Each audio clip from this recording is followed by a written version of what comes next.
for 10 years. You know what I mean? You said you were going to write. You said you would come. I haven't seen you in 10 years.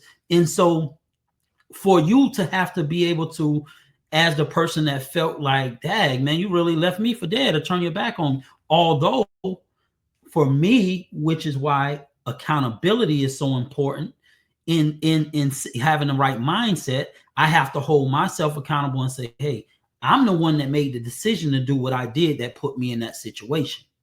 So there's a balance, but however, it's like when you're dealing, especially when it comes to relationships, when people, let's say you're married or you're in a relationship and you get locked up and you come home, it's like it's so much going on in the back of your mind.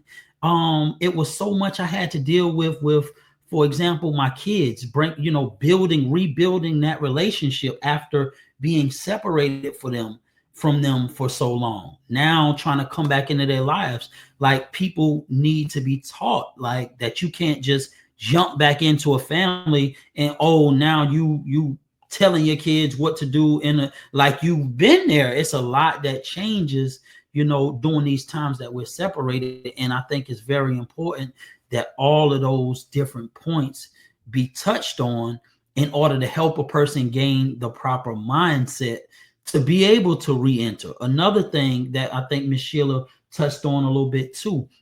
This was one of my things though. The going from 24 hours being in a violent environment, right? Because when I was back there, like I started out and I went through Atlanta Penitentiary, got registered in or whatever, but I went to medium high Jessup, Georgia. But I already had in my mind, because when those doors shut, I was like, yo, I already know that I got to make an example. I had that in my mind just from me, coming into this type of situation. So you have a certain mindset and you're protective. I mean, there's been situations where there was tension on the yard, between, it may have been the Mexicans and the blacks, or it may have been the East Coast against the South, and I'm from the South, and different things like that, where I used to, I'm going to the shower and my homeboy, standing there, with his boots on and with the knife, making sure nobody don't try to roll up on me, because people get stabbed up in the showers. Another situation with in the cafeteria. And I'm just giving y'all examples so y'all can see how extreme the parallel is in society and what type of adjustment has to be made. So imagine, coming from an environment where you have to have somebody watching the shower. Like, so the other night I found myself, I'm at the car wash and, I had to go use the restroom, but we at the car wash and the door thing wasn't working on the, on the restroom. And I got my son with me, you know what I mean? I'm like, dang, it made me think like back then, like having somebody watching the door so nobody, busts in the bathroom on me. These are the type of things that after year after year of experiencing, you pretty much have to adjust and put in place. And the last example I'm gonna give, and I'm gonna open the floor to see if anybody else wanted to comment, is, for example, in the chow hall. It's crazy as it may sound, chicken day or whatever, fried chicken day. Like, yo, somebody it's a respect thing in that environment back there. And you come and cut in front of somebody in the line, while they being served or whatever, you could actually get stabbed for that. So imagine having to readjust after 10 years of that and then coming home. Now you're standing in a line at Walmart and, somebody just walk in front of you like they don't see you. You're at the UPS store trying to mail something out, and because they do it all the time here. And I just, I've been able to get myself out of that mindset, but I look at it and I'll be like, man, some of these people don't know because the respect level isn't there out here in society the way it is back there in prison, because the threat of danger is not as high out here. You don't typically, hear people getting stabbed because somebody stepped in front of them in the line. So these are the type of things dealing with brothers and sisters coming home after extensive periods of time, especially in some of the higher level environments, have to make these changes. mentally, to be able to adjust. So that was something I wanted to point out as well. So Miss Bruno, would that be considered PTSD, or would that be considered closer to PICS, or a little of both those situations? A little of both, but I'll lean more so on the PIC side. And thank you for sharing your truth.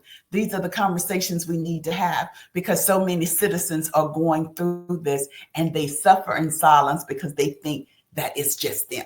So this is why we have to open up the conversation and talk about this. There's a psychologist, Craig Haney. He says prisons are psychologically powerful places, capable of training the thoughts of those who enter in, oftentimes in a negative way. And so my thing is this, okay, so prison has trained your mind. So when our citizens come back home, it's a matter of retraining that mind.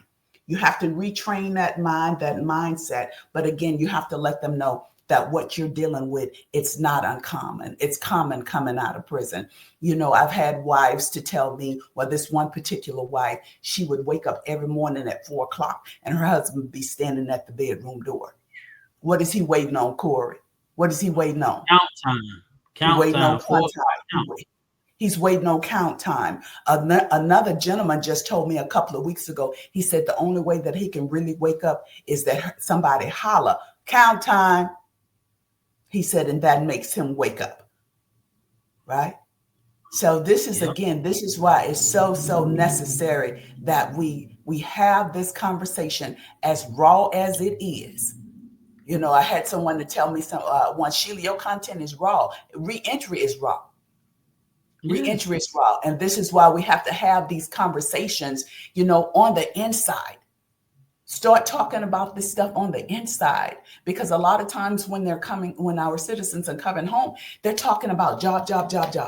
I need to get a job. Okay, well, what happens when your mind is not right? When you have landed a great job at UPS, and because your boss is an idiot and he keeps picking at you, you know that if I don't quit this job, I'm going back to prison.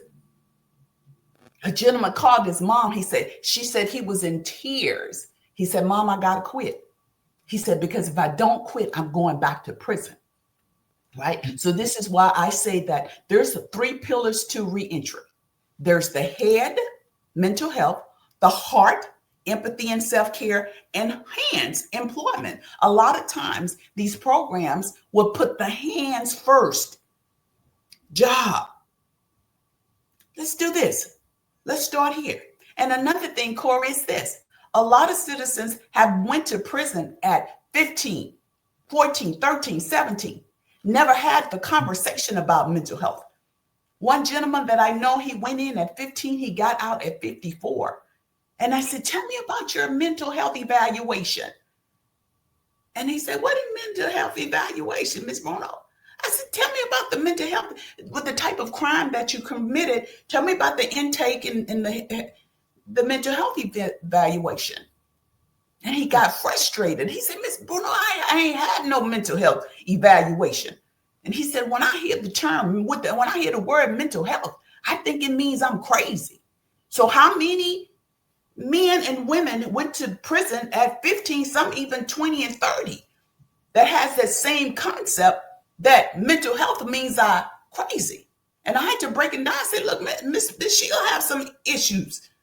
I got my therapist on speed dial. So we have to debunk what mental health is and what it is not. Right? So these citizens can understand. It's all about getting the understanding. Once I give you the knowledge and I give you some tools, 90% of it is on you and 10 is on me for supporting you. I'm going to support you. But I have to give you the tools, right? I think it's our responsibility to give them tools. A lot of times when they come out, all we want to do is give them a job application. We have to give them some other tools. Absolutely, Ms. Sheila. And that's exactly why I chose what I'm doing right now today, because I would have to find a way to add that in on the 4 parts that you gave. This is a very important part, that education. Like, they have to be educated on how, like, because it's a transition that got to be made. So when I say that, I mean, for example, learning how to control your emotions, like to think before you act, think before you react, think before you move, think before you speak. Because once you act, that action can't be taken back. Once you say something, it can't be taken back. For example, for the brother that was experiencing what I would just say, bullying on the job, as far as by his supervisor or whatever, that was in tears. A situation like that, like those are type of situations that I would love to be able to stand in the gap and have a conversation with this brother and show him how to elevate himself mentally and emotionally to where he can work that job, and to educate him on how to address issues like this professionally and intelligently, to where he can end up, either she gonna get fired before him having to quit, because that's not fair to him. So by judging on your level of intelligence, if you're not able to properly communicate yourself and address these type of issues by knowing how to go to HR, by knowing how to make sure you put things in writing, by knowing how to have pursue disciplinary actions towards your superiors, because just because she's your supervisor or whoever she may be, that doesn't mean that she has the right to treat you the way she's treating you for the brother that felt like he needed to quit his job or go back, or he was going to go back to prison. That's a messed up situation to be in.